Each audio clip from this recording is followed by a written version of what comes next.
സൗഖ്യം പ്രാപിച്ച് വിടുതൽ പ്രാപിച്ച് മടങ്ങിപ്പോകുകയാണ്. നാളുകളായിട്ട് കുളക്കരയിൽ കിടക്കുകയാണ്. ദൈവത്തിന്റെ സ്തോത്രം. അവിടേക്ക് വചനമാകുന്ന ക്രിസ്തു അവൻ കടന്നു വരുവാനിടയായി. ബന്ധനമില്ലാത്ത ക്രിസ്തു, ബന്ധനത്തെ അഴിക്കുന്ന ക്രിസ്തു, ഹല്ലേലൂയ, അവനവിടെ കടന്നു വരുവാനിടയായി. പ്രവാചകന്റെ പ്രവചനത്തിൽ നമ്മൾ വായിക്കുന്ന പോലെ അഭിഷേകം അവന്റെ മേൽ വീണിരിക്കുകയാണ്. അവൻ ബന്ധിതരായിരിക്കുന്നവരെ വിടുവിച്ചയക്കുവാൻ, കുരുട്ടുകണ്ണുകളെ പ്രകാശിപ്പിക്കുവാൻ, അടിമണകത്തിലായിരിക്കുന്നവരെ സ്വന്തമായി വിട്ടയപ്പാനുള്ള ഒരു അഭിഷേകം അവന്റെ മേലുണ്ട്. ആ അഭിഷേകമുള്ളവൻ, സ്വാതന്ത്ര്യം വരുത്തുവാൻ കഴിവുള്ളവൻ കുടക്കരയിലേക്ക് കടന്നു വന്നിട്ട് ആ മനുഷ്യനെ അതിലേക്ക് സൗഖ്യമാക്കുവാൻ മനസ്സുണ്ടോ എന്ന് ചോദിച്ചു. അവനെ സൗഖ്യമാക്കിയിട്ട് നിന്റെ കിടക്കയെടുത്ത് മടങ്ങി പോകുക എന്ന് ആ സ്വാതന്ത്ര്യം വരുത്തുന്ന ക്രിസ്തു യേശു അവനോട് കൽപ്പിക്കുവാനിടയായെങ്കിൽ അവന്റെ മേൽ ബന്ധനമില്ല. ഇന്ന് ബന്ധനങ്ങൾ അറിവുമാറി സ്വാതന്ത്ര്യം പ്രാപിക്കുന്ന അനുഭവമുണ്ടാകട്ടെ. ചില വ്യക്തികൾ, ചില കുടുംബങ്ങൾ ആ വ്യാപരിക്കുന്ന ബന്ധനങ്ങൾ അഴിച്ചു മാറ്റുകയാണ്. അവന്റെ ഹൃദയത്തിനകത്തായിരുന്നു ഈ ബന്ധനങ്ങൾ. ആ ബന്ധനം അഴിക്കണമെങ്കിൽ ജീവന്റെ വചനമാകുന്ന ക്രിസ്തു വന്നെങ്കിൽ മാത്രമേ അത് ആ ബന്ധനത്തെ അറുക്കുവാൻ കഴിയുകയുള്ളൂ.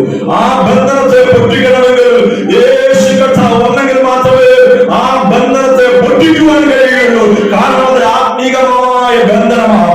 അവന്റെ അകത്തു വ്യാപരിക്കുന്ന ഒരു ബന്ധനമാണ്. ആ ബന്ധനത്തെ അറുക്കുവാൻ, ആ ബന്ധനത്തെ തകർക്കുവാൻ കഴിയുന്നവൻ ഒരുവൻ മാത്രമേ ഉള്ളൂ. അത് യേശു ക്രിസ്തുവാകുന്ന വചനമാകുന്നു. ഹല്ലേലൂയ. ബന്ധനമില്ലാത്ത വചനമാകുന്ന ക്രിസ്തുവിനെ മാത്രമേ അവനെ വിടുവിപ്പാൻ കഴിയുള്ളൂ. ഒറ്റ വാക്കിനാൽ സൗഖ്യമാക്കുവാൻ കഴിയുന്ന യേശുവിനെ മാത്രമേ അവനെ വിടുവിപ്പാൻ കഴിയുള്ളൂ. Price the Lord. ഹല്ലേലൂയ. നമുക്കറിയാം, ഈ കാട്ടിൽ കിടക്കുന്ന ആന, കാട്ടാനയെ, പ്രൈസ് ദി ലോർഡ്, അതിനെ പിടിച്ചുകൊണ്ടുവന്ന് നാട്ടിലെ അവൻ ആനയാക്കി മാറ്റുന്നത്, നാട്ടാനയാക്കി മാറ്റുന്ന രീതി, പ്രൈസ് ദി ലോർഡ്. കാട്ടിൽ വലിയ അതേ കുഴി പിടിച്ച് അതിന്റെ മുകളിൽ കമ്പശേരങ്ങളൊക്കെ അടുക്കി വെച്ച് ഇലകളൊക്കെ ഇട്ട് മൂടി ആന വരുന്ന പാതയിൽ ഇങ്ങനെ ഒരു കെണി ഒരുക്കി വെക്കും. ഹല്ലേലൂയ. Price the Lord. ഈ ആന ഇതിലേക്ക് വന്ന് ചാടി കഴിയുമ്പോൾ, ഹല്ലേലൂയ, ഇതിനെ ആ കുഴിയിൽ നിന്ന് പുറത്തെടുക്കുവാനായി പരിശീലനം ലഭിച്ചതായ നാട്ടിലെ ആനകളുണ്ട്. ഹല്ലേലൂയ. ആ 4 ആനകളുടെ അകമ്പടിയോടുകൂടി വന്ന് ഈ കുഴിയിൽ നിന്ന് പുറത്തെടുത്ത് പ്രത്യേകമായ പരിശീലനം നൽകുന്ന സ്ഥലത്തേക്ക് അവൻ ഇതിനെ കൊണ്ടുപോകും. അവിടെ കൊണ്ടുവന്ന് ചില നാളുകൾ ഇതിന് പരിശീലനം നൽകും. ഹല്ലേലൂയ. ഈ സമയത്തിന്റെ അവർ കാലുകളെല്ലാം ചങ്ങല കൊണ്ടിട്ട് ബന്ധിച്ചിട്ടിരിക്കുകയാണ്. പല പ്രാവശ്യം, ഹല്ലേലൂയ, ഈ ആന ഈ ചങ്ങല പൊട്ടിച്ച് അവൻ രക്ഷപ്പെടുവാനായിട്ട് സ്വാതന്ത്ര്യത്തോടെ ഓടിപ്പോകുവാനായി പരിശ്രമിക്കും. എന്നാൽ എത്ര പരിശ്രമിച്ചാലും, ഹല്ലേലൂയ, ഈ ചങ്ങല ഇതിനെ പൊട്ടിക്കുവാൻ കഴിയുകയില്ല. ഇതിനെ മെരുക്കുവാൻ വേണ്ടി നാട്ടാനകൾ, പരിശീലനം ലഭിച്ച നാട്ടാനകൾ ഇതിന്റെ ചുറ്റുമുണ്ട്. അങ്ങനെ നാളുകൾ അവിടെ കിടന്ന് പലവിധമായ രീതിയിൽ പരിശ്രമിച്ചു നോക്കിയിട്ടും ഈ ചങ്ങലയെ പൊട്ടിക്കുവാൻ കഴിയാതെ വരുമ്പോൾ ഇതിന്റെ ഹൃദയത്തിനകത്ത് ഒരു ചിന്ത വ്യാപരിക്കാനിടയാകും. എന്റെ ജീവിതം ഇവിടെ ഈ ചങ്ങലയിലാണ്. ഞാൻ ഇവിടെ ബന്ധിക്കപ്പെട്ട് കിടക്കുകയാണ്. ഇനി ഇവരേക്ക് രക്ഷപ്പെടുവാൻ കഴിയുകയില്ല. ഞാൻ ഇവിടെ തളയ്ക്കപ്പെട്ട് കിടക്കുകയാണ്. ഈ ചിന്ത ഈ ആനയുടെ ഹൃദയത്തിലേക്ക് വരുമ്പോഴാണ് അത് മെരുങ്ങി എന്ന് നമ്മൾ പറയുന്നത്. ഹല്ലേലൂയ. അത് മാനസികമായി അവൻ ബന്ധിക്കപ്പെട്ടിരിക്കുകയാണ്.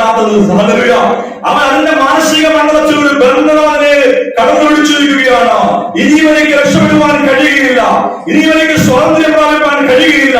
ഈ ചങ്ങലയിൽ ഞാൻ കുടിയിൽ കിടക്കുകയാണെന്ന ചിന്തയാൽ അത് ബന്ധിക്കപ്പെട്ട് കിടക്കുകയാണ്. കുളക്കരയിൽ കിടക്കുന്ന മനുഷ്യന്റെ അവസ്ഥ തന്നെയാണ്. അവനെ രക്ഷിപ്പാൻ ആരുമില്ലാതെ അവൻ പറയുന്നുണ്ടെങ്കിലും അവന്റെ ഹൃദയത്തിനകത്ത് അവൻ ബന്ധിക്കപ്പെട്ട് കിടക്കുകയാണ്.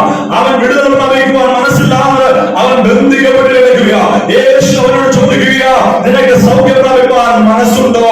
Price the Lord. ഹല്ലേലൂയ. അവൻ ഈ കാട്ടാനയെ പിന്നെ ചെയ്യുന്നത്, ഈ ചങ്ങലയെല്ലാം അഴിച്ചിട്ട് ഒരു ചെറിയ കയറ് കൊണ്ട് കെട്ടി, ചെറിയ കുറ്റിയിൽ ആ കയറ് കെട്ടി അവനെ അവിടെ ഇടും. Price the Lord. ഹല്ലേലൂയ. തീറ്റയൊക്കെ നിൽക്കുമ്പോൾ അല്പം അങ്ങോട്ട് മുൻപോട്ട് ആയുമ്പോൾ ഈ ചെറിയ കയറ് കാലിൽ ഉടക്കും. ഹല്ലേലൂയ. ഉടക്കുമ്പോൾ പെട്ടെന്ന് അവന്റെ മൈൻഡ് എന്നോട് സംസാരിക്കുന്നത്, അവന്റെ ചങ്ങലയാണ് ഇത് ഒരിക്കലും പൊട്ടിക്കുവാൻ കഴിയാത്ത ബന്ധനമാണ്. ഈ ബന്ധനത്തിൽ നിന്ന് എനിക്ക് വിമോചനമില്ല.